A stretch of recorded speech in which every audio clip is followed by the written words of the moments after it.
안녕하십니까? 사법연수원입니다. 오늘은 사법부를 넘어 전 국민들에게 도전과 희망의 아이콘이 된 남들과는 조금 다른 시선으로 재판에 임하시는 서울중앙지방법원 김동현 판사님을 모시게 되었습니다. 많은 분들께서 이미 아시다시피 김동현 판사님은 불의의 사고로 시력을 잃고 시각장애 1급 판정을 받았음에도 2020년 대한민국 판사로 임관을 하셨는데요.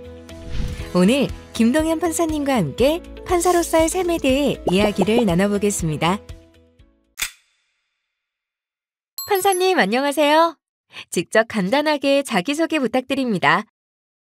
네, 안녕하세요. 김동현입니다. 저는 40대 독거 중증 시각장애인이고요. 직업은 판사입니다. 달리기 하는 거 좋아하고요. 시각장애인 스포츠 종목인 쇼다운 전 국가대표입니다. 지금은 아니고요. 뭐든 해봐요라는 에세이를 쓴 작가이기도 합니다. 유키즈 온 더 블럭 출연하고 나서 알아보시는 분들이 많아진 것 같습니다. 요즘에는 판사가 되기 위해선 수년간의 실무 경험과 여러 단계의 시험을 통과하여야 하는데요. 판사가 되기 전까지의 경력은 어떠하였고 판사가 되기까지의 과정에서 어떤 어려움이 있으셨는지요? 저는 2015년에 로스쿨 졸업하고 그때 이제 변호사 시험 합격한 다음에 서울고등법원에서 재판연구원으로 이제 일을 시작했습니다. 재판연구원 2년 하고 서울시 장애인 권익공호기관에서 변호사로 3년 일했고요. 2020년에 판사 임관해서 수원지방법원을 거쳐서 지금은 서울중앙지방법원에서 일하고 있습니다. 힘들었던 것을 말씀하시면 뭐 굉장히 많은데 일단 로스쿨 다닐 때 공부하기 위해서 책을 구하는 것들도 굉장히 힘들었고 변호사 시험 보는 것도 사실 굉장히 어려운 일이었죠. 제가 변호사 시험 볼 때 생각해보면 4일 동안 시험을 보는데 아침 8시에 시험 시작해서 저녁에 끝나고 오면 한 9시 정도 됐던 것 같습니다. 시험 시간 연장을 받으니까 체력적으로 굉장히 힘들었고 또 일할 때를 돌이켜보면 다 들으면서 일을 해야 되니까 그 기록 만들어야 되고 그 기록을 꼼꼼하게 다 들으면서 일을 한다는 게 또 만만치 않은 일이어서 그런 것들이 어려웠던 것 같습니다. 많은 분들이 궁금해하실 내용일 것 같은데요. 판사님은 기록이나 판결문 등을 어떻게 찾아 읽으시고 작성하시는지요? 제가 기록을 읽는 거는 다른 분들처럼 종이 기록이나 전자 기록을 눈으로 읽는 게 아닙니다. 안 보이니까 그걸 컴퓨터 파일로 만들어서 스크린 리더 프로그램을 통해서 귀로 들으면서 일을 합니다. 그러려면 그 스크린 리더 파일이 인식할 수 있게 파일 형태로 만들어야 되는데요. 보통 한글이나 엑셀이나 뭐 워드 같은 문서 파일 형태면 스크린 리더 프로그램에서 읽을 수 있습니다. 그래서 지금 전자 기록을 다운받은 다음에 PDF로 되어 있는 전자 기록을 하나하나 OCR 프로그램을 돌려서 텍스트를 추출해낸 다음에 속기사분들이 그걸 다 확인해서 이제 기록을 파일로 만들고요.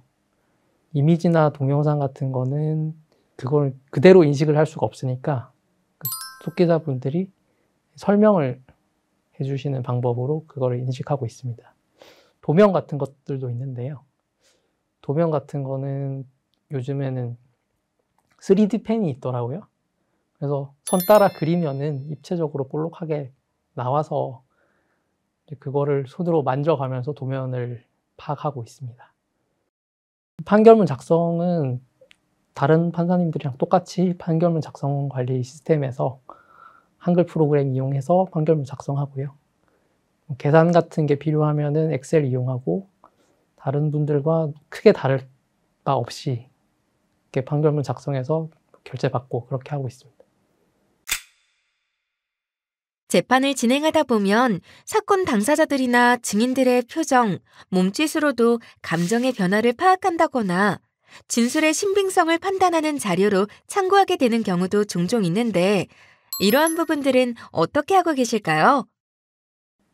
아무래도 보이지 않으니까 그런 거를 파악하기는 어렵죠. 근데 진술의 신빙성을 판단하는데 그런 자료만 있는 건 아니고 우리가 지금까지 알고 있는 사실과 이제 잘 대조해 가면서 그 진술이랑 우리가 이미 알려져 있는 사실이랑 어긋나는 부분을 찾을 수가 있는 거죠.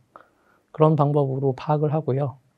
오히려 반대로 생각해 보면은 이제 우리가 어떤 사람을 봤을 때 그 사람의 외형에 따라서 선입견이 생길 수 있는데 그런 게 없다는 거는 어떻게 보면 저희 장점이 아닐까요?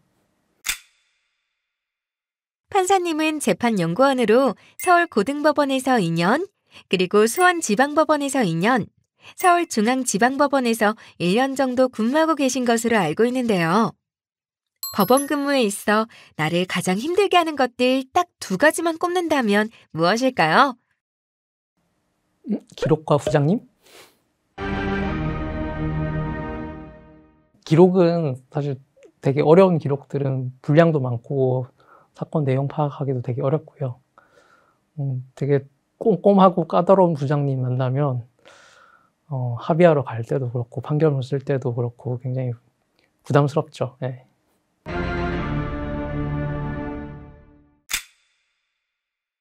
현재 마음속에 지니고 계신 해외 연수 계획이 있으실까요?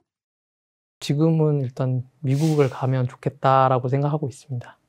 미국에서 이제 제가 미국 장애인법이랑 우리 장애인 차별금지법이랑 좀 비교를 해가면서 어떤 차이점이 있고 어떤 점을 더 받아들이면 좋을까 이런 것도 좀 연구해보면 좋을 것 같고요.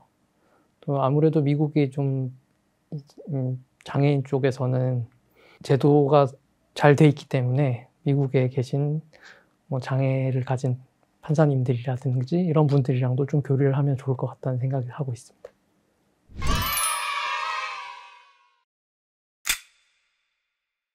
판사님께서 마라톤에 취미가 있으시다고 들었는데 마라톤에 발을 들여놓으시게 된 특별한 이유가 있으실까요?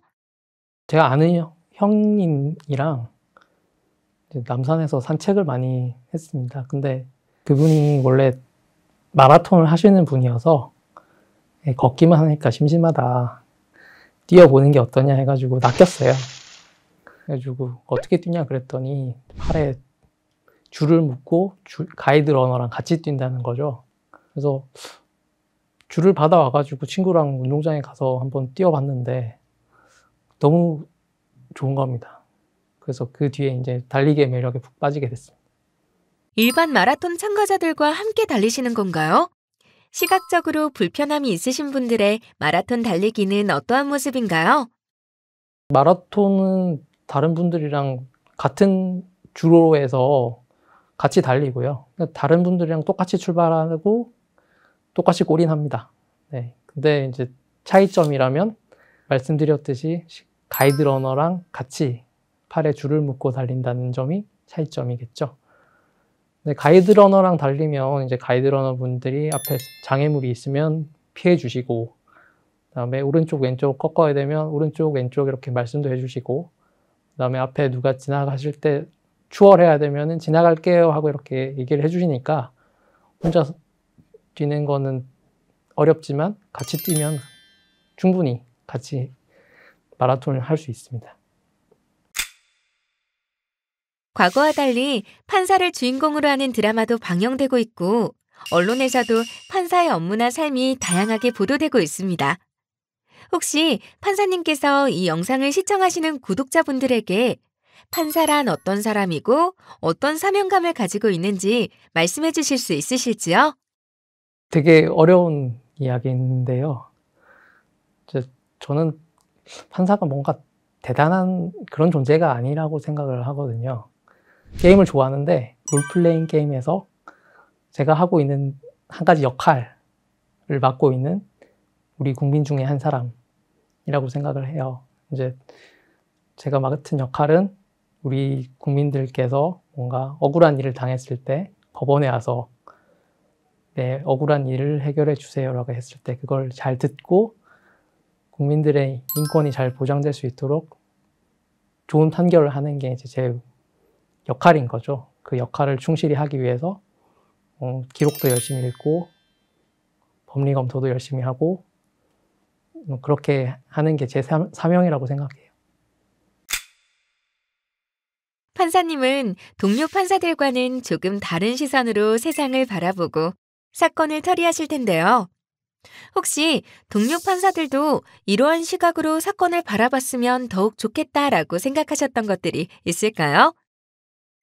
제가 장애인 되고 나니까 제가 그 전까지 알던 세상과 되게 다른 세상이 있더라고요. 그러니까 판사를 오래 하게 되면 아무래도 내가 다 안다 이런 생각이 드실지도 모르겠지만 당사자들이 하는 얘기를 좀 잘 들어보시고 혹시 내가 틀리지 않았나라고 한번 의심해보는 그런 게 필요하지 않은가 저는 그렇게 생각해 봅니다.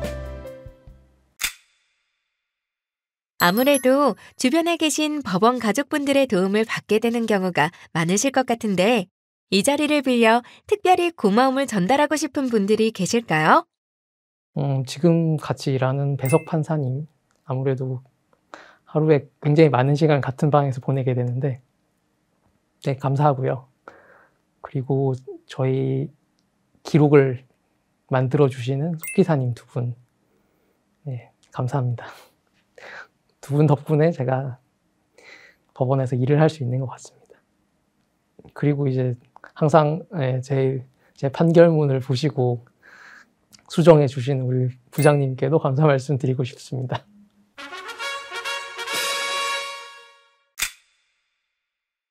능력과 의욕은 충만하지만 장애 때문에 좌절하고 포기하려는 분들이 아직 우리 사회에는 많습니다. 우리 사회에 장애로 힘들어하시는 분들에게 용기를 줄 수 있는 말씀 한마디 부탁드립니다. 하고 싶은 게 있으면 쉽게 포기하지 말고 한번 끝까지 해보시라는 말씀을 드리고 싶습니다. 할 수 있는 방법들이 여러 가지가 있는데 주변에 도움을 받아서 해나가시면 되거든요. 잘 찾아보시면은 내한테 도움이 될 수 있는 분들이 계실 겁니다. 어려워하시지 말고 적극적으로 한번 도움을 요청해 보시고 그런 분들이 내가 더 열심히 하고 성과를 보이게 되면은 다른 분들도 소개해 주시고 해서 점점 도움을 주실 수 있는 분들이 주변에 많아집니다. 저 같은 경우도 그랬거든요. 그래서 포기하지 말고 한번 해보시라는 말씀을 꼭 강조드리고 싶습니다.